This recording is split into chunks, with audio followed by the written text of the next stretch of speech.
कुको FM पर आप सुन रहे हैं कहानी डायन भूतनी की दहशत, जिसके लेखक हैं विजयकांत वर्मा। आरजे मनीष की आवाज में कुको एफएम सुने जो मन चाहे। पार्ट 1, सोनू को सजा। बहुचर्चित तारा हत्याकांड का फैसला सुनाते हुए लखनऊ हाईकोर्ट के जज ओमकार ठाकुर ने अपना फैसला सुनाया। सारे सबूत बयानों को सुनने के बाद कोर्ट का यह फैसला है कि तारा के संग रेप करने के बाद उसकी हत्या कामी, लोभी, छगन और सोनू ने ही की है। लिहाजा कोर्ट कामी, लोभी और छगन को मौत की सजा सुनाती है। और चूंकि सोनू की उम्र वारदात के समय सिर्फ 16 साल थी और वो अभी नाबालिग है, इसलिए अदालत उसे सुधार गृह भेजने का हुक्म देती है।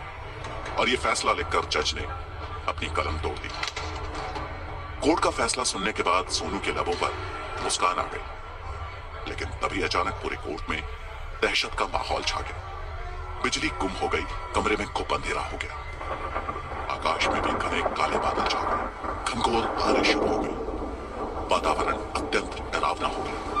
उल्लुओं के बोलने की आवाजें सुनाई देने लगी। अदालत की कुर्सियां और मेजें हिलने लगी और जज साहब का शरीर हवा में लटक गया। फिर अदालत के रोशनदान से एक भयानक डायन भूतनी का अंदर प्रवेश हुआ, जिसे देखकर अदालत में उपस्थित वकील और तमाम लोग भयभीत हो गए। उनके हाथ पांव डर से कांपने लगे। फिर देखते ही देखते उस डायन ने सोनू के जिस्म में अपने बड़े बड़े नाखून धंसा दिए। उसकी भयंकर चीख वातावरण में गूंजी। वो चीखता रहा, चिल्लाता रहा, बचाओ बचाओ, लेकिन किसी का भी साहस न हुआ कि वो उसको बचा पाए। और तभी उस डायन ने अपने पहले नाखून से सोनू का सीना चीर दिया और उसकी गर्दन में अपने दांत बढ़ाकर उसका सारा खून पी। उसका दिल और जिगर निकालकर वो कच्चा चबा गई और बोली, बहुत टेस्टी है। फिर सोनू के निर्जीव शरीर को छोड़कर वो डायन भूतनी कोर्ट के उसी रोशनदान से वापस चली गई। कहां गई किसी को कुछ पता न लगा। मौसम साफ हो गया, बादल छंट गए, सूरज चमकने लगा, बारिश बंद हो गई। जज साहब अपनी कुर्सी पर आ गए और सब कुछ पहले जैसा हो गया। लेकिन सोनू की लाश जज साहब के सामने थी, जो अत्यंत डरावनी दिख रही थी। सोनू का खून जज साहब की आंखों के सामने हुआ था। एक डायन भूतनी उनके सामने सोनू का सारा रक्त निचोड़कर पी गई थी और उसके दिल और जिगर को खा गई थी। लेकिन उनकी कलम खामोश थी, उनकी जुबान खामोश थी। न्याय की धज्जियां उड़ गई थी। सोनू की हत्यारिन डायन उनके सामने, वकीलों के सामने, पुलिस वालों के सामने अत्यंत बेरहमी से सोनू की हत्या कर गायब हो चुकी थी। उसको कौन पकड़ता और कैसे पकड़ता? और क्या उस हत्यारी डायन भूतनी को कानून सजा दे सकेगा? इस प्रश्न का उत्तर किसी के पास न था, न पुलिस, न वकील के पास और न जज के पास। और कोर्ट के इतिहास में इससे पहले इस तरह की घटना कभी ना हुई थी। इतनी भयानक तरीके से सोनू को मारा जाना, उसका दिल जिगर निकालकर कच्चा खा जाना, उसके जिस्म का सारा लहू पी जाना। जिसने भी इस भयानक मंजर को अपनी आंखों से देखा, उसकी रूह कांप गई, उसकी आंखें पथरा गई, उसकी बुद्धि जड़ हो गई। दूसरे दिन सिर्फ हिंदुस्तान के ही नहीं बल्कि पूरे विश्व के अखबारों में यह खबर सुर्खियों में छपी। और जिसने भी इस खबर को पढ़ा वो हैरान रह गया। कुछ लोगों ने इसे अफवाह माना, कुछ ने इसे खुदा का कहर माना और कुछ लोगों ने इसे भारतीय न्याय के विरुद्ध ईश्वर का फैसला माना। यह केस एक 16 साल की एक मासूम लड़की तारा का था, जिसकी बहुत बेरहमी से हत्या कर दी गई थी। हत्या से पहले उसके संग रेप भी किया गया था। उसे तड़पाया गया था, उसके जिस्म को बेरहमी से काटा गया था, उसके जिस्म से उसका मांस नोच लिया गया था और इस बीभत्स भयानक हत्याकांड को अंजाम दिया था 4 खूंखार रईसजादों ने। आज से 1 साल पहले, जिनमें से 3 को जज ने फांसी की सजा सुनाई और चौथे आरोपी सोनू को नाबालिग होने के कारण मजबूरन सुधार गृह में भेजने का आदेश देना पड़ा, क्योंकि वारदात को अंजाम देने के समय उसकी उम्र सिर्फ 16 साल थी। और इसी कारण फांसी की सजा से वो बच गया और नियमतः 1 साल बाद सुधार गृह से भी उसने छूट जाना था। लेकिन इन चारों रईसजादों की पहुंच काफी ऊपर तक थी, इसलिए हाई कोर्ट के इस फैसले के खिलाफ इनके वकील अंबुज ने सुप्रीम कोर्ट में याचिका दाखिल कर दी। सुप्रीम कोर्ट के वकील अंबुज का तर्क था कि इस केस का सबसे कमजोर पॉइंट यह है कि मौका वारदात पर कोई भी गवाह मौजूद नहीं था और अदालत ने अपना फैसला जिन गवाहों के आधार पर दिया है वो झूठे हैं और उन्हें पैसों से खरीदा गया है। अंबुज ने यह भी कहा कि जिस डायन भूत ने भरी अदालत में सोनू की हत्या की, यह किसी काले जादूगर की नजरबंदी का खेल भी हो सकता है, जिसने बड़ी चालाकी से अपने जादुई प्रभाव से कोर्ट में उपस्थित सभी लोगों को हिप्नोटाइज कर दिया और सोनू की हत्या करके फरार हो गया। इस तरह के जादुई करिश्मे अक्सर जादू के खेल में दिखाए जाते हैं, जिन्हें देखकर लोगों की आंखें फटी की फटी रह जाती हैं। सुप्रीम कोर्ट के जज ने अंबुज के स्तर को स्वीकार कर लिया कि यह वारदात किसी जादूगर की भी हो सकती है जो काला जादू करने में माहिर हो, क्योंकि अपने हिंदुस्तान में भूत प्रेत जादू टोना तंत्र मंत्र की विद्या का इतिहास बहुत पुराना है। आज भी बहुत से देवी देवताओं को खुश करने के लिए जानवरों की बलि दी जाती है और कभी कभी तो इंसानों की बलि चढ़ाने की घटनाएं भी सुनने को मिलती है। यद्यपि कोर्ट इस तरह की घटनाओं को नहीं मानती, लेकिन इन घटनाओं को इग्नोर भी नहीं कर सकती, इसलिए इस तरह की वारदातों में सच्चाई की तह तक जाना बहुत जरूरी है, जिससे दोषियों को कड़ी से कड़ी सजा दी जा सके और इस तरह की घटनाओं पर अंकुश लगाया जा सके। मासूम तारा के संग इन आरोपियों ने रेप करने के बाद जब उसकी हत्या की थी तो बहुत बड़े पैमाने पर बवाल हुआ था, तोड़फोड़ हुई थी, कई बसों को जला दिया गया था, जगह जगह प्रदर्शन हुए थे, पुलिस को कई बार प्रदर्शनकारियों पर लाठीचार्ज भी करना पड़ा और कई शहरों में तो रेलें भी रोकी गई थी।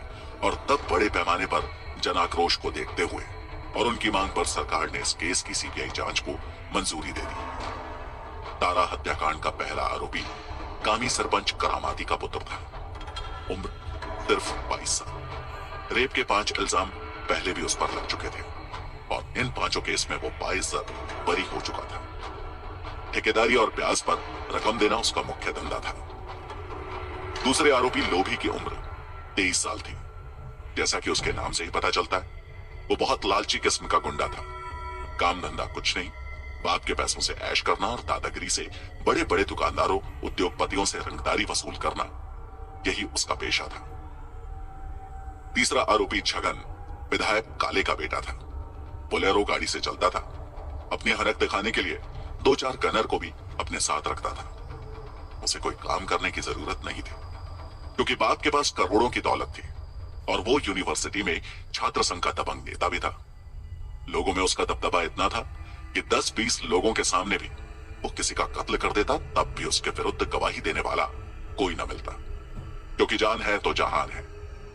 ये बात उसने अपने सभी जानने वालों के दिमाग में भर दी थी और अप्रत्यक्ष रूप से उसकी खुली धमकी थी कि अगर किसी ने भी उसके विरुद्ध कोई गवाही देनी चाहिए तो वो जिंदा नहीं बचेगा। और चौथा आरोपी सोनू, जिसकी भरी अदालत में बेरहमी से हत्या कर दी गई, वो छगन का छोटा भाई था। ये 4 के चारों बड़े बाप के बिगड़ैल औलाद थे। इन सभी पर रेप, धोखाधड़ी, दादागिरी, रंगदारी, पैसा वसूली और हत्याओं के कई केसेस दर्ज थे और पुलिस हमेशा इनके साथ नरमी से पेश आती थी, ऐसा जांच में सामने आया। सीबीआई अधिकारी आप्टे ने उनके स्कूलों में जाकर भी उनके कारनामों की जांच की और मालूम हुआ कि इनके गुंडागर्दी से टीचर भी डरते थे।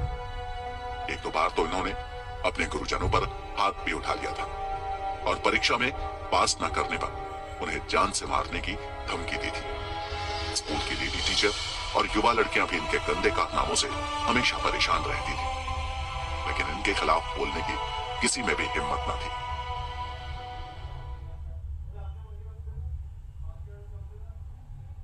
पार्ट 2, सीबीआई जांच। तारा नाम की जिस लड़की के साथ कामी, लोभी, छगन और सोनू ने रेप किया था, उसकी उम्र सिर्फ 16 साल थी और वो लखनऊ के एक प्रसिद्ध स्कूल में कक्षा 11 में पढ़ती थी। उसके माँ बाप का एक सड़क दुर्घटना में देहांत हो चुका था और वो अपनी दादी के साथ अकेली रहती थी। तारा बहुत सीधी सादी लड़की थी और किसी की मदद करने में हमेशा वो आगे रहती थी। जिस दिन उसके साथ यह हादसा हुआ था, उस दिन वो अपने घर से तैयार होकर स्कूल जाने को निकली ही थी कि तभी एक कार उसके सामने आकर रुकी। कार का दरवाजा खुला और कार में बैठे एक व्यक्ति ने चौक जाने का उससे रास्ता पूछा। और जब वो उन्हें रास्ता बताने लगी तभी अचानक उसे कार में अंदर खींच लिया गया। उसके मुंह पर पट्टी बांधी गई। कार में ड्राइवर को लेकर उस समय कुल 4 लोग थे। कार की ड्राइविंग सीट पर कामी था। वो कार को हाईवे पर ले गया और हाईवे पर ही कार के अंदर इन चारों ने उसके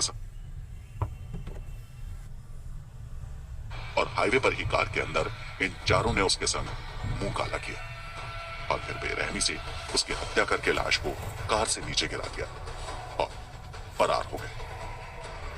सीबीआई इंस्पेक्टर आप्टे ने अपने तरीके से तहकीकात शुरू की। उनकी पहली तरकीब यह थी कि उनका दोस्त बनकर उनको इस केस से बाइज्जत बरी होने का तरीका समझाना, क्योंकि यह उसका अनुभव था कि अधिकतर रेपिस्ट रेप करने के बाद घबराए होते हैं और उन्होंने जो कुछ भी किया उस पर उन्हें अफसोस भी होता है। मतलब मानसिक रूप से तो वो अपने अपराध को पहले ही स्वीकार कर चुके होते हैं, लेकिन पुलिस के आगे अपना मुंह नहीं खोलते।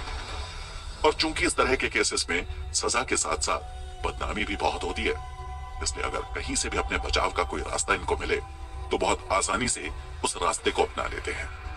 इन चारों को भी अपने जाल में फंसाने के लिए इंस्पेक्टर आप्टे ने अपनी पहली तरकीब का जाल इन पर फेंका। अलग अलग दिन से मिलकर इनको अपना दोस्त बनाया और इस केस से बरी होने का लालच देकर एक एक कर उन चारों को अपने जाल में फंसा लिया। सबसे पहले उसने कामी से पूछताछ की। जिस समय तारा का किडनैप हुआ उस समय ड्राइविंग सीट पर कामी ही था। इंस्पेक्टर आप्टे ने कामी से कहा, तुझे कानून के बारे में कुछ जानकारी है या नहीं? कामी, मैं कानून का विद्यार्थी नहीं और कानून की धाराओं के बारे में मुझे कोई जानकारी है। मैं अदालत में वही बोलता हूं जो मेरा वकील मुझसे कहता है। आप्टे, अब तक तेरे वकील ने क्या किया तेरे साथ और कब तक अपने वकील को मोटी रकम देता रहेगा? क्योंकि इस तरह के केस अक्सर 10-10 साल तक चलते रहते हैं और ये वकील लोग अपने मुवक्किल को गुमराह करके उन्हें लूटते रहते हैं। अगर वो चाहे तो 1-2 महीने में केस को निपटा दे, लेकिन ये पैसों के लालच में केस को लंबा खिंचवाते हैं जिससे सालों साल इनको पैसा मिलता रहे और इनका धंधा चलता रहे। और रेप और मर्डर का केस तो ऐसा है कि इससे बचने के लिए तो इंसान का घर मकान सब बिक जाता है और ऐसे लोगों का कोई साथ भी नहीं देता, क्योंकि इससे समाज में उनकी बदनामी होती है और लोग उन्हें भी शक की निगाहों से देखने लगते हैं। और दूसरों की क्या कहें, अपने घर वाले ही साथ नहीं देते उनका बदनामी के डर से, अपने घर की मान मर्यादा के डर से। लेकिन कानून की कुछ धाराएं ऐसी हैं जिसका फायदा गुनहगारों को मिलता है और वो बाइज्जत बरी हो जाते हैं। मैं उसी बारे में तुमसे बात करना चाहता हूं। अगर तू सरकारी गवाह बन के सब कुछ सच सच बता देता है और बाकी के तीनों गुनहगारों के खिलाफ सबूत इकट्ठा करने में सरकार की मदद करता है तो सरकार ये मानती कि तू सुधर रहा है और तू क्राइम को खत्म करना चाहता है।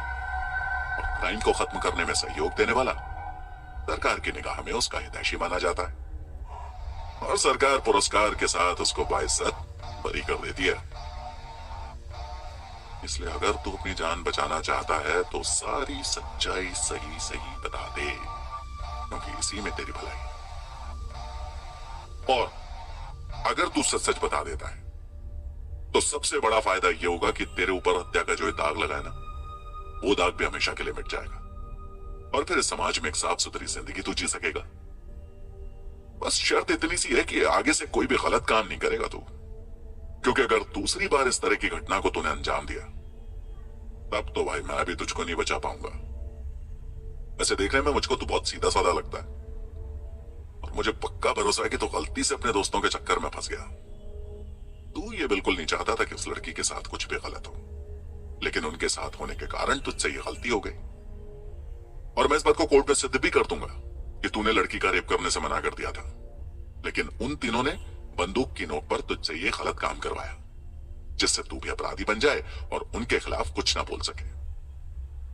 इस तरह आप्टे ने बहुत ही सूझबूझ और मनोवैज्ञानिक तरीके से कामी को अपने जाल में फंसाने की कोशिश की और उन्हें कामयाबी भी मिली। कामी इंस्पेक्टर आप्टे से पूछा, लेकिन सर अगर मैं सब कुछ सच सच बता दूं और सरकारी गवाह बन जाऊं तो अगर वो तीनों जैसे छूटेंगे या जमानत पर रिहा होंगे, मुझे जिंदा नहीं छोड़ेंगे। इंस्पेक्टर आप्टे ने कहा, पहली बात तो यह है कि ये रेप और हत्या का केस है। जब तू उनके विरुद्ध गवाही दे देगा और सब कुछ सच सच बता देगा तो उन तीनों का जिंदा रह पाना वैसे ही मुश्किल है और उनकी जमानत किसी भी कीमत पर नहीं होनी। तो तुझे खतरा किस बात का? और दूसरी बात यह है कि चिंता सिर्फ उनकी की जाती है जो जेल के बाहर है, जो अपने घर परिवार में है, जो अपने दोस्त और रिश्तेदार हैं। कामी, फिर भी मुझे डर लग रहा है, क्योंकि सब कुछ सच सच बताकर मैं उनका सामना नहीं कर पाऊंगा, क्योंकि आखिरकार वो मेरे दोस्त हैं। इंस्पेक्टर आप्टे ने उसे समझाया, तू चिंता मत कर, क्योंकि जब तू सरकारी गवाह बनेगा और मेरे को सब कुछ सच सच बता देगा, तब इन तीनों से सामना सिर्फ कोर्ट में होगा तेरा। इसलिए ज्यादा इनके बारे में मत सोच, सिर्फ अपने बारे में सोच, वरना फांसी के फंदे से तुझे कोई नहीं बचा पाएगा। और सबसे बड़ी बात यह है कि अगर तू इनको सजा दिलवाने में मदद करेगा तो तुझे अपने किए का प्रायश्चित करने का मौका भी मिल जाएगा, और तब ऊपर वाले के दरबार में भी तुझको माफी मिल सकती है, क्योंकि गुनहगारों को सजा दिलवाना भी बहुत सवाब का काम होता है। इंस्पेक्टर आप्टे ने जिस तरह कामी को अपनी बातों में उलझाया, उसे उनकी बात को मान लेने में ही अपना भला दिखा, और अंततः कामी ने सारी सच्चाई उगल दी, इस उम्मीद से कि वो छूट जाएगा। लेकिन सीबीआई अधिकारी आप्टे की यह चाल थी, और अपनी इस चाल में वो पूरी तरह से कामयाब रहा। कामी के बयान की उसने पूरी तरह से वीडियो रिकॉर्डिंग कर ली थी, और अब वो चाहकर भी अपने बयान से मुकर नहीं सकता था, क्योंकि धनुष्य जब एक बार फिर बाहर को निकल जाता है तो फिर वापस नहीं आता। कामी को अपनी कस्टडी में लेने के बाद यही दांव उसने अन्य तीनों के साथ भी खेला, और उन्हें भी कोर्ट से 22 सत्र रिहा करवाने का लालच दिया। वो तीनों भी आपके द्वारा बिछाए गए जाल में फंस गए, और अपनी रिहाई की उम्मीद में उन्होंने भी सारी सच्चाई उगल दी। इंस्पेक्टर आप्टे ने इन तीनों के बयान भी वीडियो कैमरे में रिकॉर्ड कर लिए, और सबूत के तौर पर इस वीडियो को अदालत में पेश कर दिया। यह वीडियो इतना पक्का सबूत था उनके खिलाफ कि अब उनके बचने की कोई संभावना नहीं थी। इसके अतिरिक्त पोस्टमार्टम रिपोर्ट और कुछ अन्य पुख्ता सबूतों के आधार पर जज ने उन चारों के खिलाफ फैसला सुना दिया। लेकिन सोनू की कम उम्र होने के कारण जज उसको फांसी की सजा नहीं सुना सकता था, और उसे जेल भी नहीं भेज सकता था। इसलिए जज ने सरकारी नियम और कानून के तहत उसे सुधार गृह भेजने का हुक्म दिया। लेकिन शायद जज द्वारा दिया गया यह फैसला उस डायन भूतनी को मंजूर न था, और इसीलिए भरी अदालत में उसने सोनू को बेरहमी से मार दिया। उसका खून पी गई और उसका दिल और जिगर कच्चा चबाकर खा गई।